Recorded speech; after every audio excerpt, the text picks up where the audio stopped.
नमस्कार दोस्तों, स्वागत करता हूं आप सभी का आपके अपने YouTube चैनल नवीन इंडिया पे। मैं हूं नवीन कुमार और आप हैं हमारे साथ आज के करंट अफेयर्स पे चर्चा करने के लिए। हर रोज की तरह टॉप 20 क्वेश्चंस आज डिस्कस करेंगे और वो महत्वपूर्ण क्वेश्चन की बात करेंगे इसमें जो हमेशा आगामी आने वाले परीक्षाओं में आपके काम आते हैं या आपके लिए अत्यंत उपयोगी साबित होते हैं। चलिए प्रारंभ करते हैं आज के मूल मंत्र से।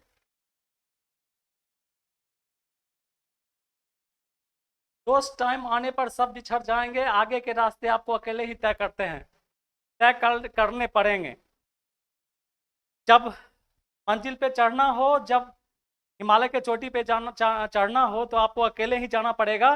उस समय कोई साथ शायद ही जाता है, क्योंकि उतनी ऊंचाई पे कोई एक ही चढ़ता है। इसलिए हमेशा आप अकेले एकता चलो के नारा के साथ आगे बढ़ते रहिए और देखिए मंजिल आपकी हमेशा आपके चरणों में होगी।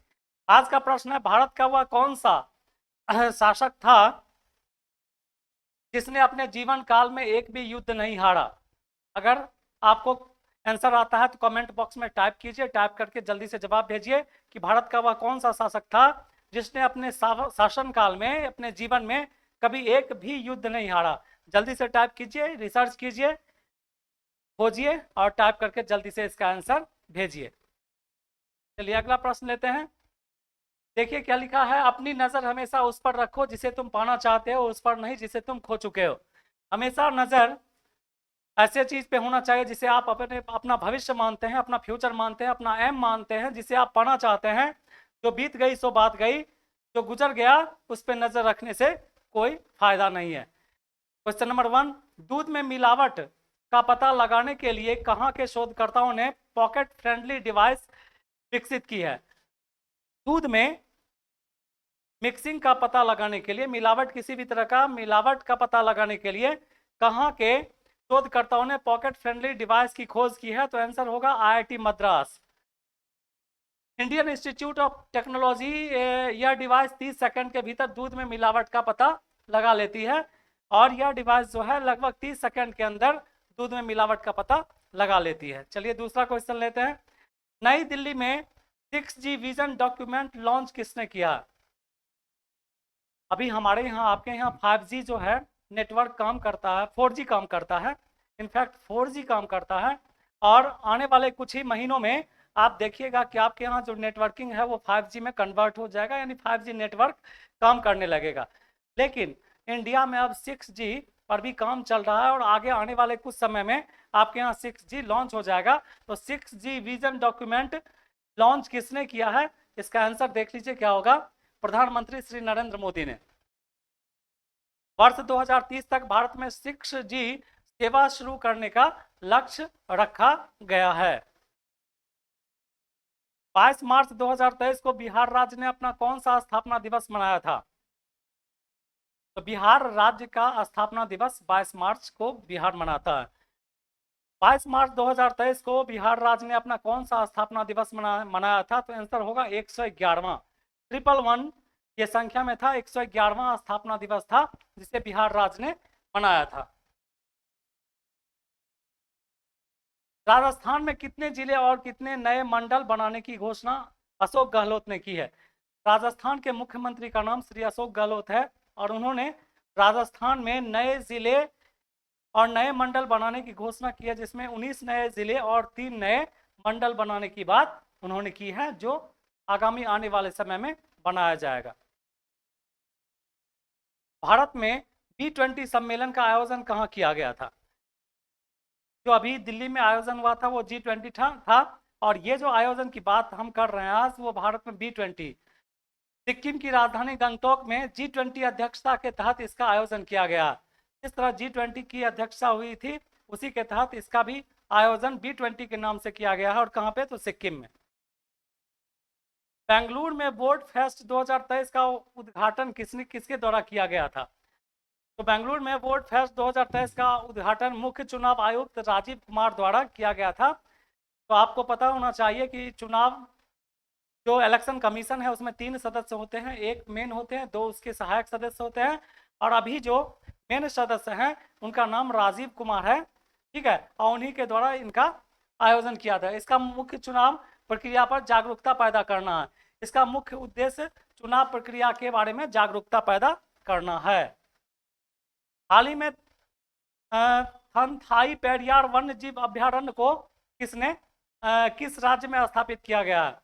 ये क्वेश्चन है आपका। हाल ही में थनथाई पेरियार वन्य जीव अभ्यारण्य, ये नया वन्य जीव अभ्यारण्य है, इसलिए आपके आने वाले एग्जाम में पूछ सकता है कि ये नया वन्य जीव अभ्यारण्य कहाँ स्थापित किया गया है। आंसर होगा तमिलनाडु। आंसर होगा तमिलनाडु। तो आप याद रखिएगा, तमिलनाडु में ये नया वन्य जीव अभ्यारण्य स्थापित किया गया।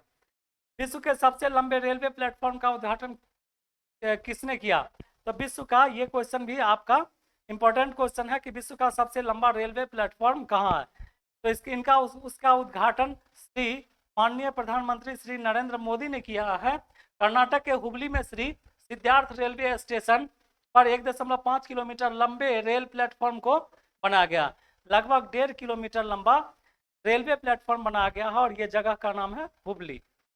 कहाँ पे स्थित है? तो ये कर्नाटक में स्थित है।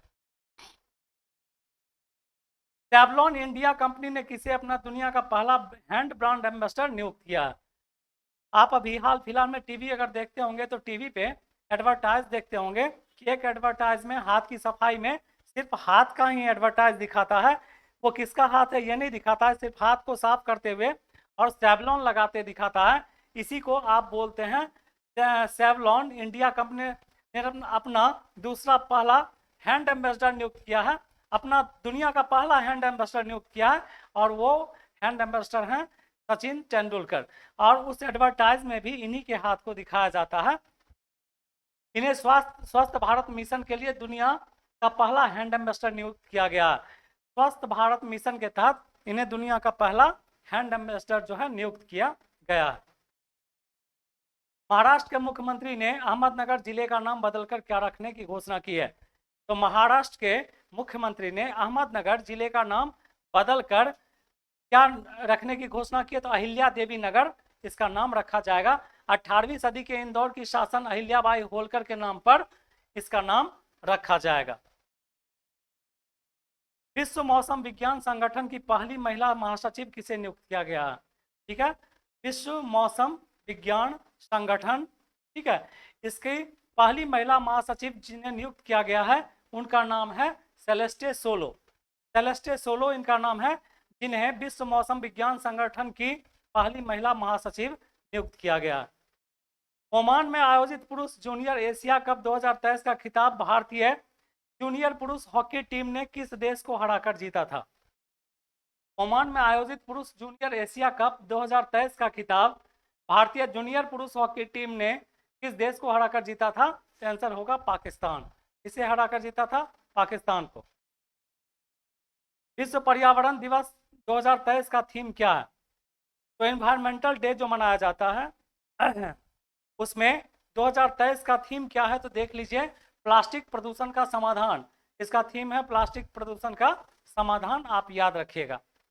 हाल ही में किस देश ने फतह नामक अपनी हाइपरसोनिक मिसाइल का अनावरण किया?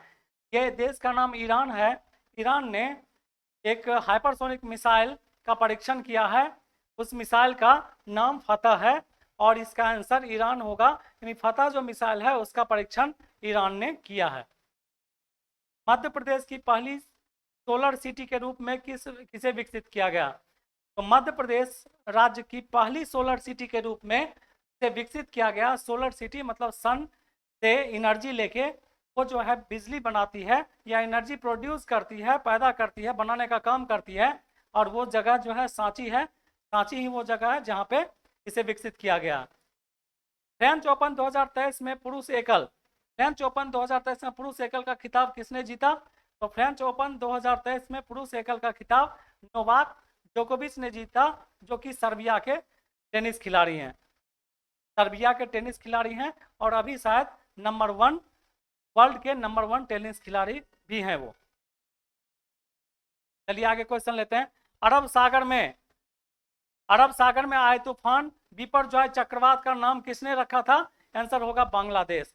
तो बिपरजॉय जो भारत को भी प्रभावित किया था, इस तूफान का, इस चक्रवात का नाम जिन्होंने रखा था, ये जहाँ पे तूफान आते हैं, जहाँ पे चक्रवात आते हैं, उसके पड़ोसी देश बारी बारी से नाम रखने का काम करते हैं। तो इसका नाम जो है तो बांग्लादेश ने रखा था।